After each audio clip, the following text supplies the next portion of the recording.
ladies and gentlemen, we do not have confirmations yet. There are some reports about ceasefire violations, but I must add here that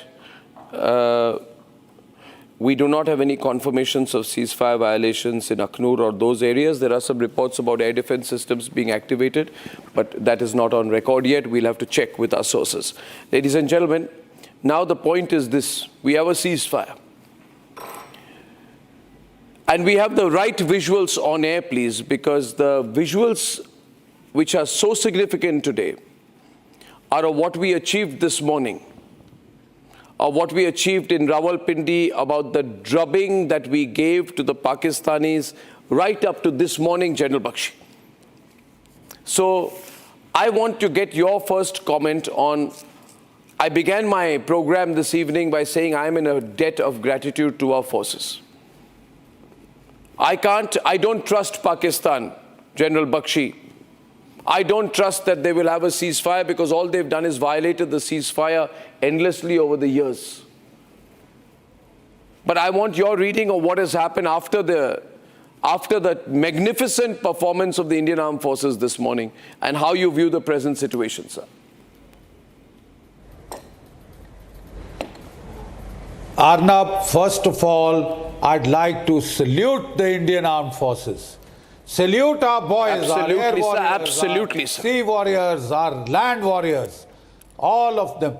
I'd like to salute them from the bottom of my heart and thank them for their endless sacrifices.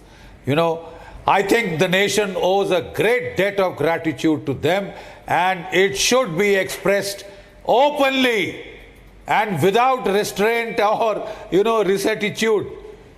I think it would do very well for their morale if the nation acknowledged this debt of gratitude openly. Openly, I'm sure it will be.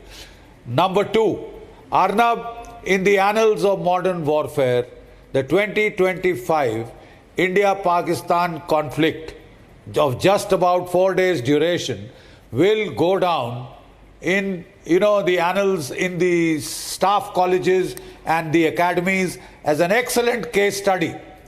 It shows us the application of the RMA in two critical domains of warfare.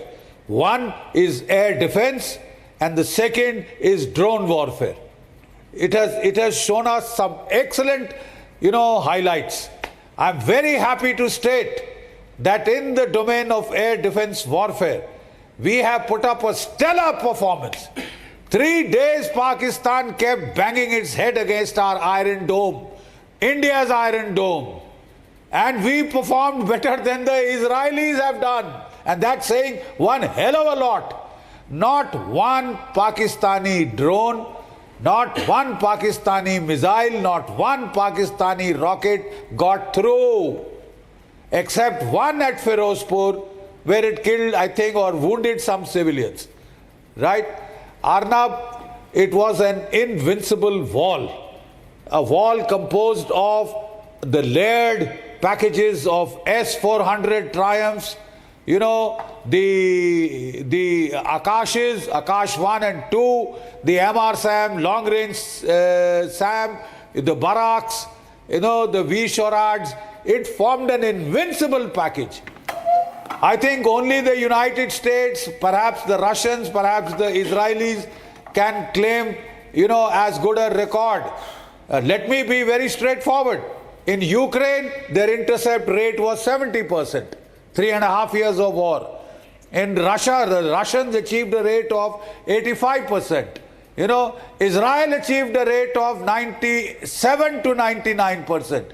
We got a clean 100% interception. Now talk of the offense. Every single of the 24 missiles fired by India on the 7th of May on the terrorist camps hit. As one Pakistani YouTuber said, every one of our missiles hit their target. And then we fired again, yesterday night. And every single missile hit the target, whether at Rawalpindi, whether at Sargodha, whether at Rahim Yar Khan, whether at, any of their major air bases. Every one of them hit the targets. The Chinese, HQ-9 HQ-16 surface-to-air missiles failed.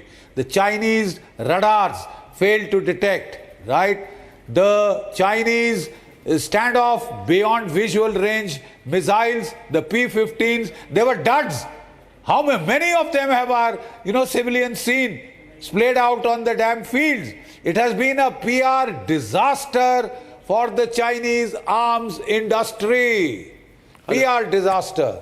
But Arnab, it was very important that when we retaliated to the Pakistani escalation in Pahalgam, it should have ended in. But can we trust them?